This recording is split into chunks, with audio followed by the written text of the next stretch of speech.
Graça e paz, professor de jovens, tudo bem com você?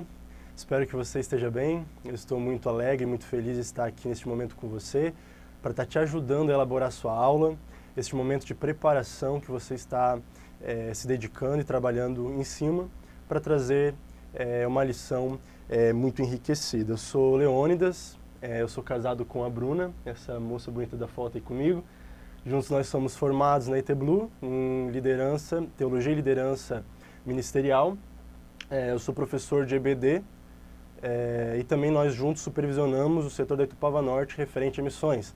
Aí vocês podem ver que tem aí meus contatos, as redes sociais, o meu e-mail, o meu canal no YouTube, se você quiser me acompanhar lá também. E também tem o Instagram para você poder entrar em contato. Muito bem, nesse próximo slide nós vamos falar um pouco sobre a preparação da aula. E uma das coisas que a gente sempre fala e pensa a respeito é os desafios que a gente tem na hora de preparar nossa aula. A gente sabe que o desafio não é somente para quem está iniciando, mas para quem já tem experiência, quem está já há um bom tempo dando aula, sempre há um desafio de nós prepararmos a nossa aula. A gente sempre carrega aquele peso de chegar na aula e fazer algo acontecer, de algo sobrenatural ter que acontecer com os nossos alunos, e nós temos que ter um pensamento de que nós não estamos sozinhos. Então, a primeira orientação que eu dou a você nessa preparação da sua aula é que você não vai fazer nada sozinho, não faça nada sozinho, né? Eu costumo sempre dizer a seguinte frase: amado Espírito Santo, nós dois trabalhamos juntos, eu fazendo natural e você fazendo sobrenatural. Então já cai aquele peso das nossas costas, aquela responsabilidade que nós achamos que temos de conseguir de alguma maneira fazer com que os nossos alunos se arrependam dos seus pecados, fazer com que os nossos alunos sejam libertos de traumas, de pensamentos que estão na mente deles. E por mais que nós sejamos eloquentes, por mais que nós sejamos inteligentes, não somos nós que iremos transformar de uma maneira sobrenatural a vida dos nossos alunos. Nós temos com esse papel o Espírito Santo. Então, o Espírito Santo, assim como nós esperamos que o Espírito Santo haja de uma maneira sobrenatural na vida dos nossos alunos, o Espírito Santo também espera de nós que nós façamos o nosso papel, que nós tenhamos a nossa responsabilidade de fazer o natural, que é se dedicar, que é estudar, que é buscar as informações e o conhecimento. Outra orientação que eu dou para você no momento que você estiver preparando a sua aula é você convidar os seus alunos a chegarem um pouco mais cedo, uns 15 minutos mais cedo, porque nós sabemos que os alunos jovens gostam de dormir tarde no sábado, às vezes porque teve algum encontro, às vezes porque teve alguma vigília, e às vezes eles vão dormir tarde. Então, é muito provável que eles vão chegar na sua aula cansados, com sono, e é importante que você leve um cafezinho lá para eles, se você puder patrocinar ou conversar com o líder de jovens, para levar um cafezinho, porque além de você estar ajudando eles a se manterem acordados na sua aula, você também vai estar quebrando aquele gelo, daquele primeiro contato seu com a turma, daquele momento que você vai dar a primeira palavra, ali você já vai estar se confortando um pouco. E a terceira dica que eu te dou, no momento que você estiver preparando a sua aula, é você fazer ela com o intuito de ser semelhante a uma série. Sabe aquele capítulo da série que acaba e sempre te deixa com dúvida do que vai acontecer no próximo capítulo? Então é dessa mesma maneira que você tem que trabalhar em cima da sua aula, fazendo com que cada tópico de introdução a tópico, de tópico a tópico, venha sempre deixar um ponto de dúvida para eles ficarem curiosos do que vai acontecer no próximo tópico, no próximo capítulo. Ok? Então essas são as orientações que eu dou a você no momento que você estiver preparando a sua aula para você estar refletindo. Nesse semestre nós vamos trabalhar a lição 8, que é as guerras no deserto. Nós estamos aí com o tema Rumo à Terra Prometida, que é um estudo mais aprofundado do livro de Números. Então, se você não leu o livro de Números ainda, eu recomendo que você leia, ou se você já leu, que você pelo menos fique ciente daquilo que foi abordado nas últimas lições, porque acontece às vezes o professor não ficar fixo nos jovens, mas também dar aula para as outras classes, como adultos, adolescentes. Então é interessante que também fique ciente daquilo que já foi abordado nos tópicos, nas lições anteriores, ok? Então aqui nós vamos já entrando na nossa lição 8, nós temos os tópicos e os objetivos. Eu separei e coloquei o tópico e abaixo o objetivo. Então nós temos nessa lição 8, o tópico 1, a vitória depois do luto. E aí embaixo eu coloquei o objetivo que você precisa alcançar nesse tópico, que é mostrar que as aflições do deserto são passageiras. No tópico 2, nós vamos falar um pouco sobre a vida no deserto. E nesse tópico você precisa levar os seus alunos a refletir a respeito da vida no deserto. E o tópico 3, nós temos a vitória sobre o mais forte. E neste tópico você precisa alcançar o objetivo de fazer os seus alunos compreenderem que é Deus que nos concede a vitória. Perceba que a cada objetivo, abaixo do tópico, eu sublinhei uma palavra, uma frase.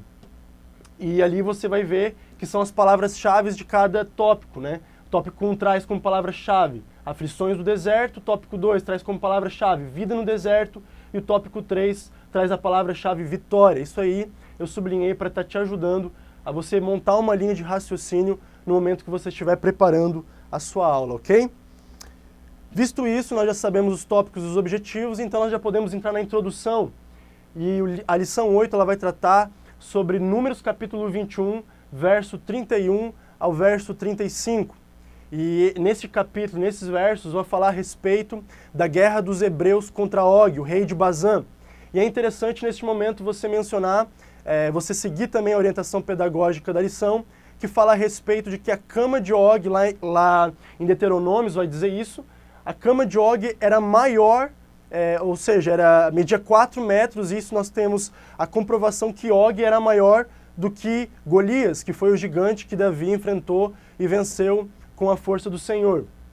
Golias media 3 metros, e aí nós conseguimos fazer essa comparação e ver que Og era maior que Golias. Então era um tremendo de um desafio. Então eu sugiro você, neste momento da introdução, você começar fazendo uma pergunta. E essa pergunta precisa abrir um leque para tudo aquilo que você vai abordar em toda a lição.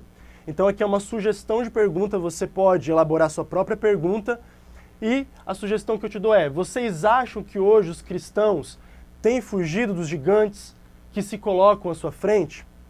Se sim, por quê? Faça com que os seus alunos justifiquem a sua resposta.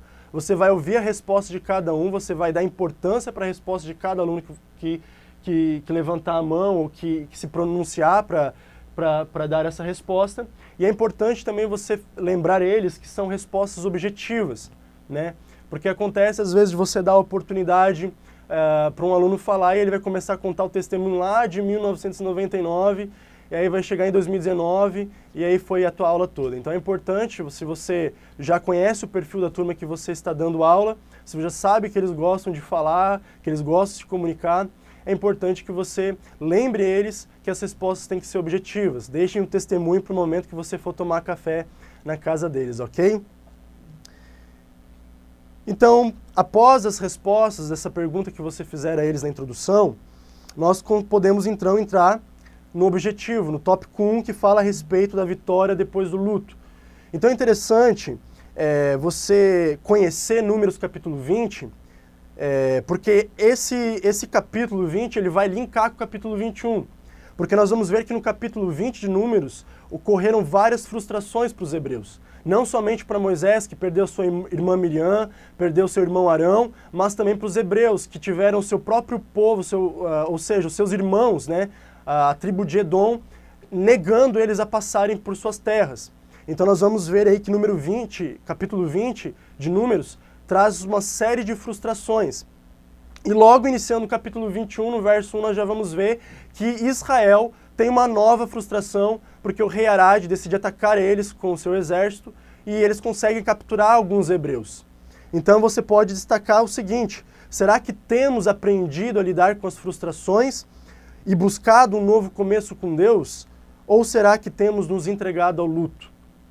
Muitas vezes nós associamos o luto com uma perda de uma pessoa, com a morte de uma pessoa, mas se nós formos estudarmos mais aprofundadamente a palavra luto, nós vamos ver que não somente está relacionada à perda de uma pessoa, mas também pode ser a perda de um relacionamento, pode ser também uma traição, uma rejeição, a perca de um trabalho que era muito importante para você, o rompimento de relacionamentos, tudo aquilo que envolve perda e que de alguma maneira afeta a sua vida e te torna uma pessoa triste, uma pessoa amargurada, e isso vai tornando uma pessoa cada vez com tendências a reclamar, a viver uma vida de reclamações.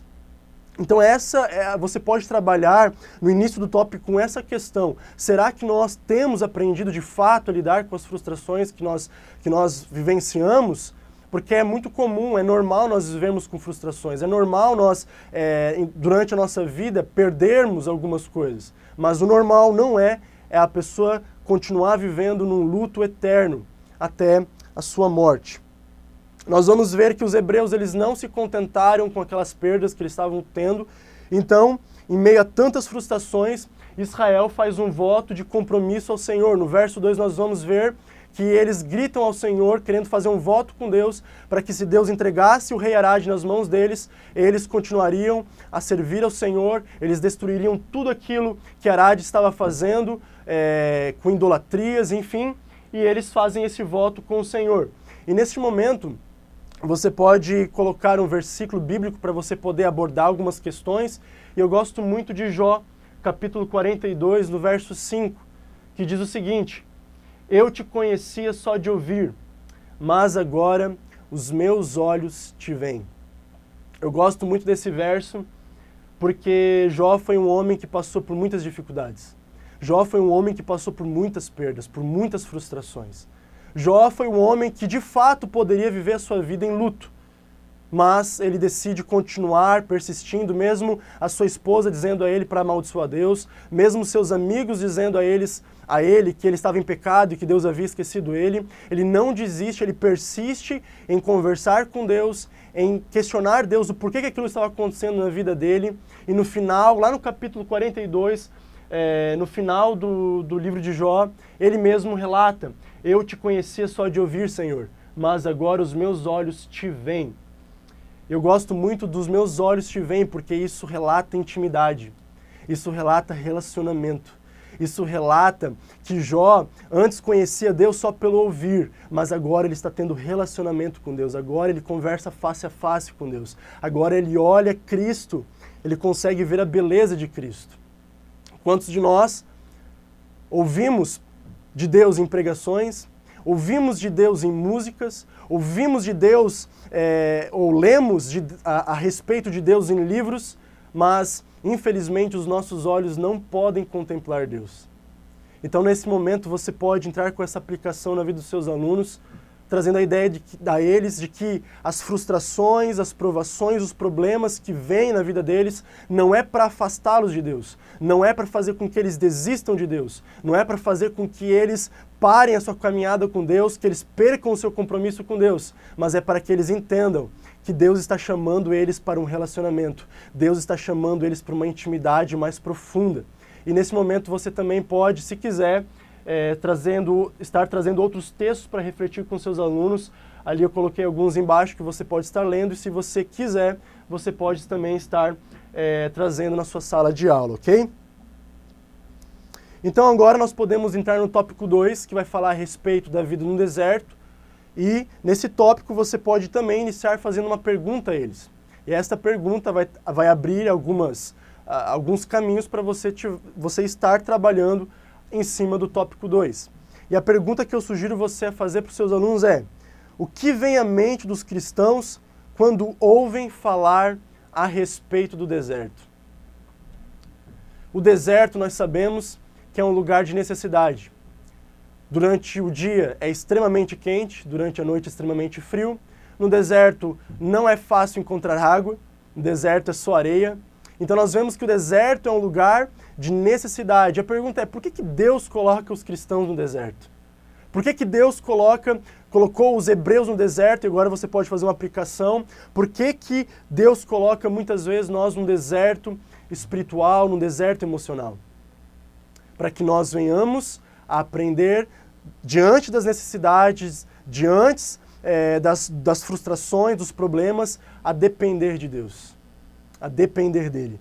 E aqui nós temos um ponto muito importante a frisar, que muitos cristãos, quando ouvem falar de deserto, eles querem fugir, eles não querem viver no deserto, eles querem passar batido do deserto, enquanto outros entram no deserto, parece um crente camelo, vive no deserto, nunca sai do deserto. Você chega nessa pessoa: como é que tu tá? Tô no deserto. Aí passou 5 anos: ei, como é que tu tá? Tô ainda no deserto. A pessoa nunca sai do deserto. Então nós temos aí um contraste entre dois perfis de cristãos. E nesse tópico 2 há um acontecimento muito importante que você pode estar frisando com seus alunos, que é o acontecimento de Números capítulo 21, verso 49, que é o episódio da serpente de bronze. Você está vendo ali a imagem que foi colocada no slide.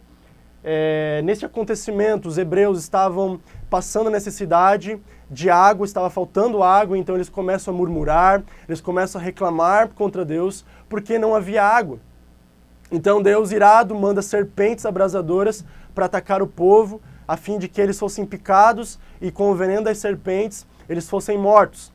Então o povo começa a perceber que aquilo estava afetando eles, estava matando muitas pessoas. Eles vão vir até Moisés, vai clamar: Moisés, ora a Deus, para que Deus tire essas serpentes do nosso meio, nós estamos perdendo pessoas estão morrendo.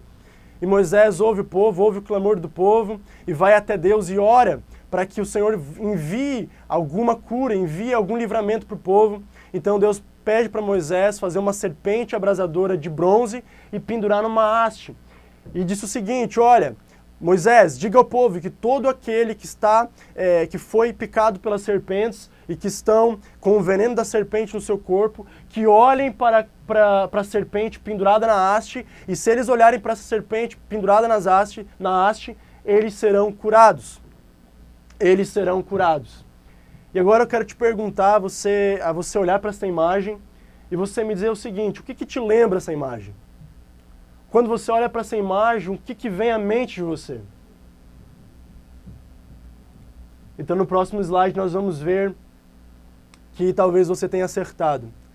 Um ato profético sobre o Salvador do mundo. Aquele momento ali onde a serpente ela vem como uma maldição sobre o povo, e o seu veneno está afetando a vida do povo, o povo está morrendo por causa do seu veneno. Deus manda Moisés fazer uma serpente, ou seja, a mesma figura da maldição que estava prejudicando o povo foi a mesma figura que Deus manda Moisés usar para pendurar numa haste. E nós sabemos que Jesus, ele vem em forma de homem, ele vem em forma de um ser que estava amaldiçoado porque havia pecado contra Deus.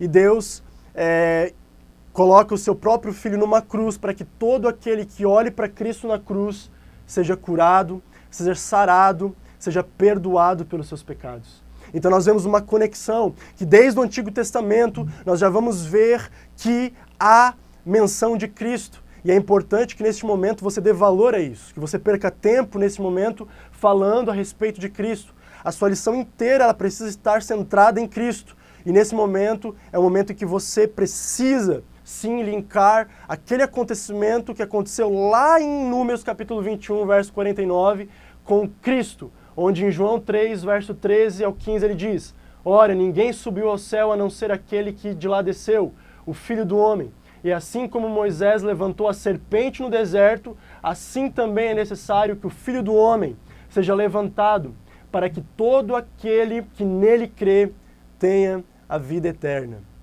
Então nós vemos que o Antigo Testamento ele não perde o seu valor. Pelo contrário, o Antigo Testamento ele é explicado pelo Novo Testamento. O Antigo Testamento é a sombra do Novo Testamento. E nós temos aí Cristo sendo a representação daquela serpente pendurada sobre uma haste. Ok? E para nós finalizarmos o tópico 2, aqui no próximo slide eu venho trazer a vocês um novo acontecimento. E nesse novo acontecimento, Deus pede para Moisés unir o seu povo, reunir o povo, que Deus lhe daria água. Nós não temos explícito aqui que faltou água novamente, que o povo reclamou de falta de água, não. Nós não vemos o povo reclamando de água neste momento. Mas Deus, por sua livre e espontânea vontade, pede para Moisés reunir o povo, que então ele daria água. E nós vemos o povo, através de um ato de gratidão, entoa um novo cântico. E esse cântico, ele representa realmente a felicidade, a alegria do povo, porque Deus lhes daria água. Nós não vemos o povo reclamando. E aqui é algo que você pode pontuar com seus alunos, que não é somente a Bíblia que fala que a murmuração e a reclamação atraem maus para si, mas a própria ciência, a psicologia vai nos dizer que existe benefícios para a nossa saúde quando nós vivemos uma vida de forma grata.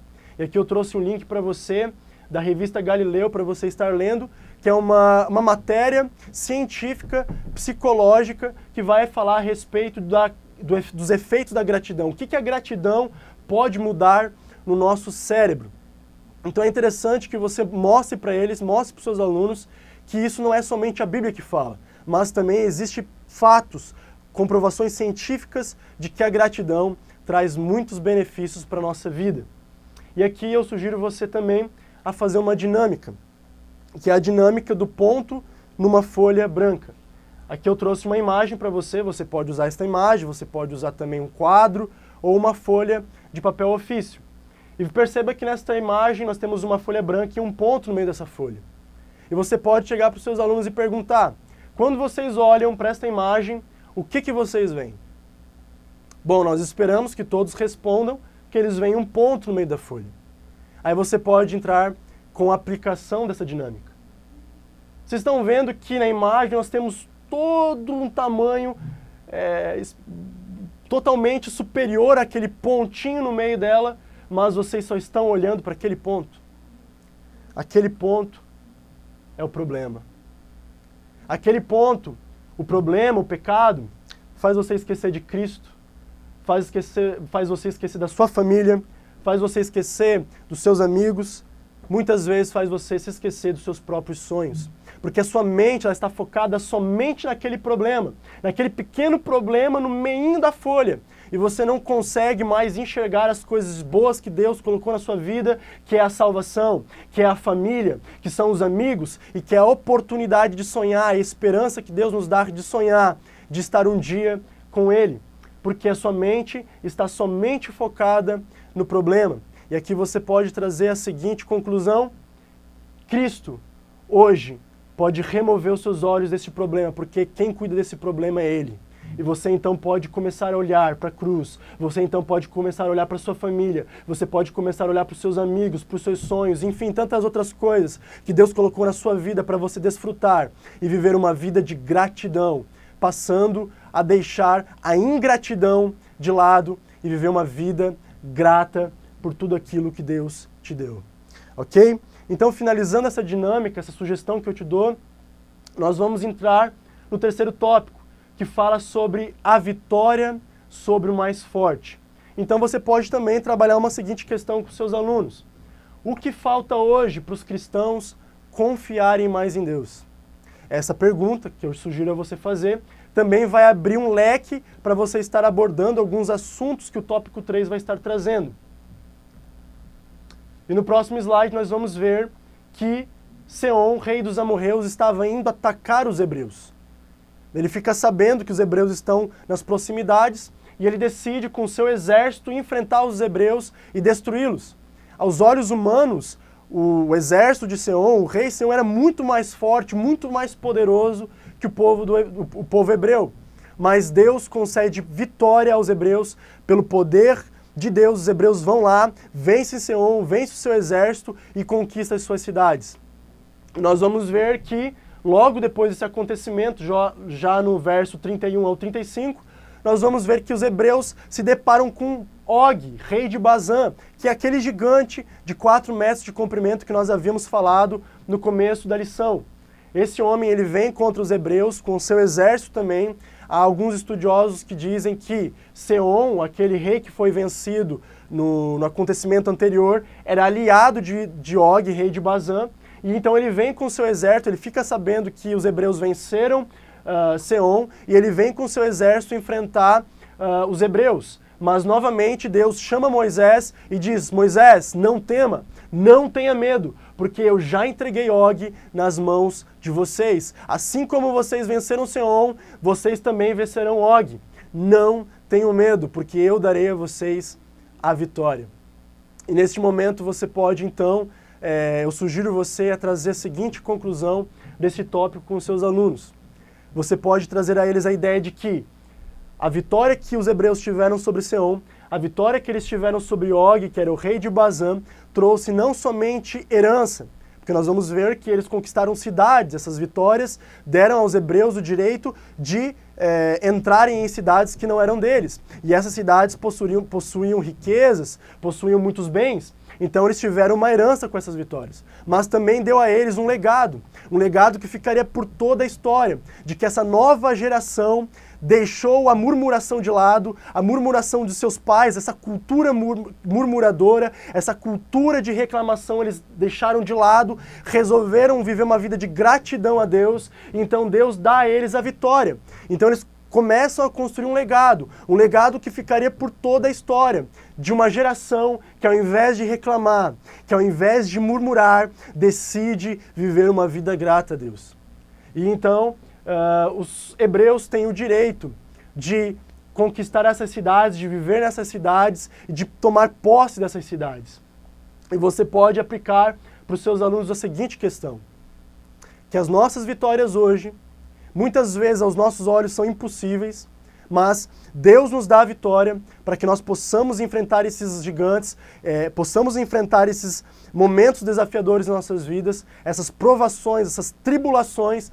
Deus nos concede a vitória nesses momentos, para não somente afetar as pessoas que estão agora ao nosso lado, as pessoas que estão agora ao nosso redor, mas as suas vitórias também influenciarão a próxima geração, influenciarão a sua descendência e servirão como legado na história de que um dia você teve a vitória sobre um rei, sobre um exército que aos olhos humanos era impossível vencer, sobre um gigante que aos olhos humanos era impossível vencer, mas você, com a ajuda de Deus, por ter escolhido viver uma vida de gratidão, venceu esses reis, venceu esses gigantes que se colocaram à sua frente. E isso formou uma herança, isso formou um legado que não somente fica nos dias de hoje, mas também afetarão a vida futura.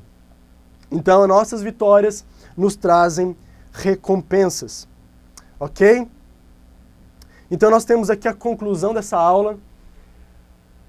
Nós sintetizamos tudo isso numa seguinte frase: a gratidão foi a chave para o sucesso da nova geração dos hebreus no deserto. A gratidão foi a chave para o sucesso da nova geração dos hebreus no deserto. E aqui eu deixo um vídeo para você assistir com seus alunos. O vídeo do Douglas Gonçalves, então se você puder estar trazendo esse vídeo na aula, se você não puder estar trazendo esse vídeo na aula, você assista esse vídeo, pegue as ideias que ele compartilha nesse vídeo e então você traga essas ideias para os seus alunos. Ele vai falar a respeito do tema intercessão demoníaca, que as murmurações, as reclamações, elas trazem uma intercessão demoníaca. É como se você estivesse intercedendo de uma maneira demoníaca. E ele também expõe uma frase muito interessante do Tom Crandall, da Bethel Church, que diz o seguinte: existe uma chave no reino de Deus que é: tudo que você agradece, cresce.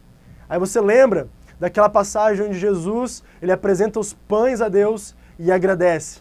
E os pães começam a ser multiplicados. Os pães foram multiplicados a partir do momento que Jesus agradece a Deus. Você também lembra daquela passagem dos leprosos, onde Jesus mandou 10 leprosos irem até os sacerdotes se apresentarem, e esses leprosos foram curados no meio do caminho. Mas um leproso voltou a Jesus para agradecer a Jesus, e Jesus olhou para ele e falou: a tua fé te salvou. Aquele leproso, ele podia viver uma vida talvez de 35 anos, até 40 anos, enfim, ele podia viver uma vida, ele podia ter ganhado longanimidade com aquela cura, porque a lepra estava acabando com a sua vida. Ele podia ter muitos outros anos de vida, mas ele então foca naquilo que é eterno, e ele volta até Jesus porque ele sabia no seu coração que Jesus era a vida eterna. E ele vem para agradecer Jesus, e no momento que ele agradece Jesus, Jesus traz a ele uma confirmação que não foi dada aos outros 9 leprosos que não retornaram para agradecer, mas foi dada somente àquele único leproso que voltou para agradecer Jesus. Foi a seguinte confirmação: vá, pois a tua fé te salvou. Eu tenho aqui também algumas recomendações para você. Depois que você concluir a sua aula, você pode trazer essas recomendações para os seus alunos. Sugiro que você também leia o seguinte livro, O Agir Invisível de Deus, do Luciano Subirá. Ele vai trazer algumas ideias sobre o porquê que nós vivemos provações, sobre o porquê que nós vivemos momentos difíceis na nossa vida, porquê que nós vivemos momentos de frustrações, luto e sofrimento. E ele vai mostrar o propósito de Deus através desses momentos de luto em nossas vidas. Então, meus amigos, meus irmãos, eu espero que você tenha gostado dessa aula. Eu peço, por gentileza, que você curta esse vídeo, comente ele, se inscreva no canal e se você quiser receber notificações dos próximos vídeos da AdBlue, você ativa o sininho, que toda vez que for lançado um vídeo, vai aparecer uma notificação para você. Que Deus te abençoe e até a próxima aula. Um grande abraço.